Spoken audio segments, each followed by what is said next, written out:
Hi, SiteGround. I'm making this quick screencast to more easily explain what my question is. I'm trying to transfer my a website from Bluehost over to SiteGround. So I'm in Bluehost, and the site that I want to transfer over is markslawnsandgardens.com.au. There are other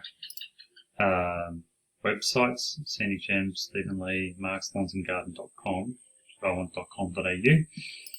And so if I select this one, if I select other ones, it comes up with different settings, but this one comes up with these settings here. So I'm not exactly sure what I'm meant to be changing, because it's got the Stephen Lee website, the Scenic Gems website under this one. Anyway, so this is the IP address I obviously need to change, I suppose.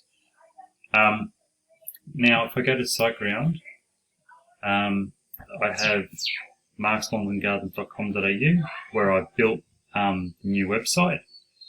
And I take it that that's the new IP address that I need to enter in, but that's for the primary domain. But if you could let me know, do I just enter that IP address into here or change these? That would be great. So yeah, that's my question. Cheers.